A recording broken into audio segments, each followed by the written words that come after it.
I'm speaking out today because it is too painful to think about one of my daughters or any other woman going through what I went through. If this requires a statutory mandate, then I will do everything in my power to make sure it's passed.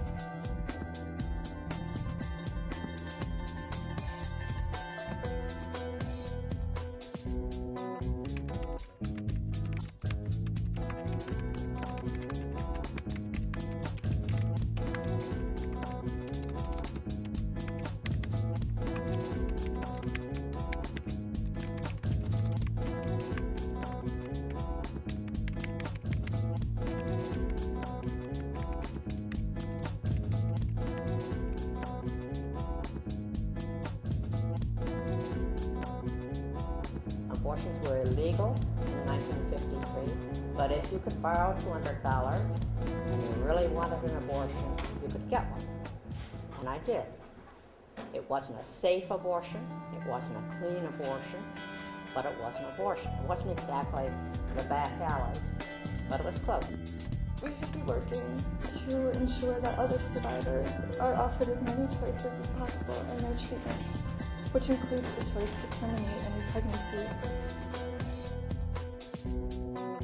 And I definitely would support this bill to have comprehensive sexual education inside of our schools, because it would allow the youth to make responsible choices, and I think it would make a difference. There are, like I said, there are adolescents and teens who are thinking about engaging, and they don't know what they're, they don't know what they're getting themselves into. Being a teen mother, you have to, become more responsible. Like when that baby is up crying in the middle of the night, and you have to go to school in like 3 hours. Without breaking down, I have to tell you that I lost a teenage son to suicide. The idea that this bill would eliminate the possibility of a psychiatrist attesting to the mental state of a teenager who might be suicidal is horrifying to me. Because I believed then and I believe now that if my son had had access to a psychiatrist, that tragedy wouldn't have occurred. What are they thinking of when they take away that possibility? It's tragic, and this bill only hurts young people that don't live in supportive families. A teen who's been subjected to incest would now have to ask a parent for permission to have an abortion. That parent may be the responsible parent or someone married to that parent. I mean, that's unthinkable. My husband and I agonized over the decision, as you can imagine, but knew preserving my life was the best choice.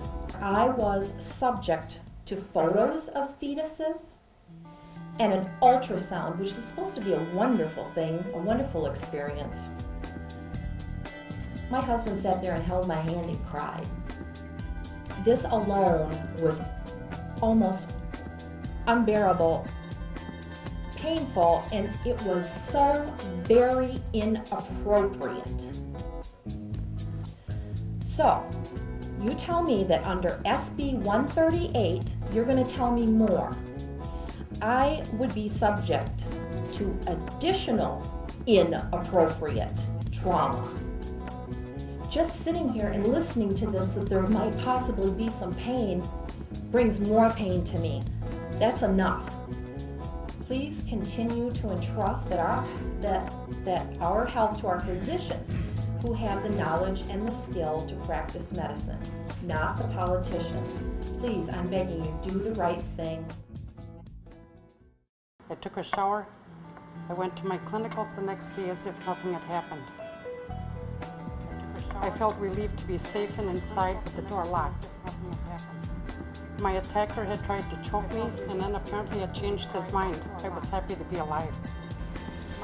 I was raped when I was 18 years old. The perpetrator raped me, beat me, and left me to die by the side of the road. I was raped when I was 18. I went to the police and they didn't even take the person's name. I went to the hospital. They didn't do a complete medical exam.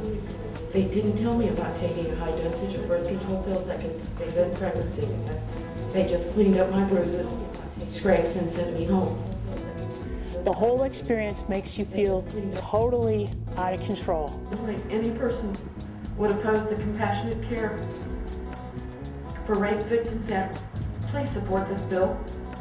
It is the very least we can do for women who are raped. Thank you.